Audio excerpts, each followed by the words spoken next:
Now it's time to animate this character. I'm going to start with the upper arm on this side. Open up rotation. Put in my first rotation key right there. Move the timeline out 10 frames and then rotate the arm upward. So this is the motion so far.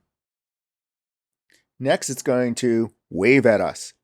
I'm going to the lower arm, opening up its rotation, turning on rotation by clicking on the stopwatch, going out to 15 frames and rotating it up.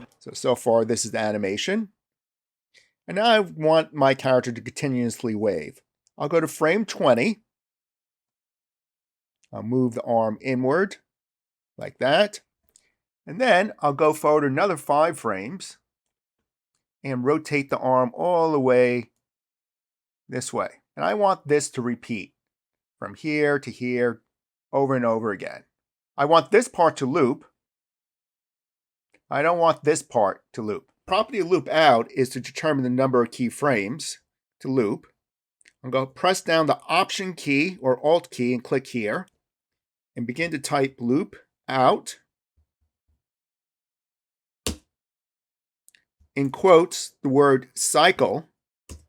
And if I did nothing more, this will behave like the regular loop out. After the last keyframe, it'll just repeat.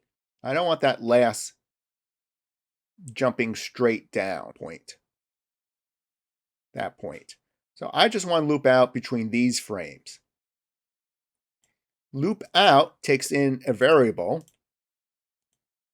to determine how many keyframes to go back to look for loop out.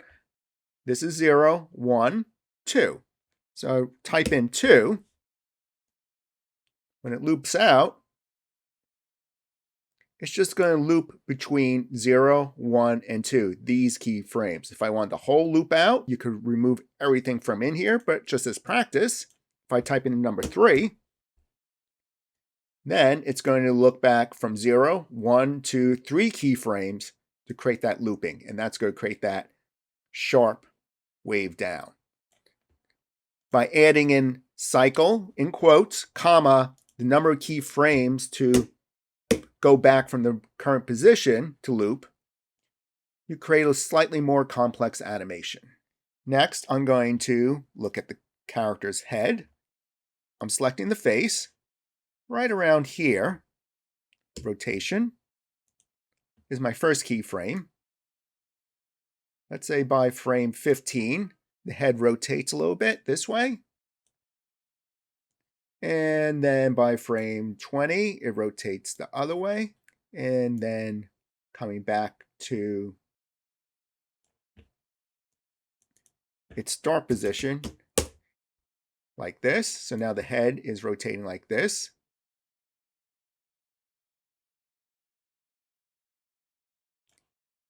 And finally, I'll rotate the front and the back of the hair separately to give it secondary motion. So the front of the hair, its rotation starts out here. And as the head swings this way, when the head starts to rotate the other way, I'll put the first keyframe for the front of the hair rotation. And for a few frames, I'll let the front of the hair still wiggle the other way. I'll go a few frames over and make the hair from the hair wiggle the other way a little bit. So it's rotating the other way. When the head comes to a rest, the hair still will have a little momentum swinging that way. And then finally back down to its regular position. Let's take a look at this so far. What's wrong is I didn't set the pivot point for my hair before I started rotating. I could try reset it now. Use the pan behind tool and just move the pivot right here. So now the front of the hair rotates where it's supposed to. Do the same thing for the back of the hair. Hair back, which is the last one in the layer stack. At this frame, my first rotation key for the back of the hair. I'll just do it slightly less than the front of the hair. And it also needs anchor point positioned correctly. Let's say right up there. Going back to the move tool.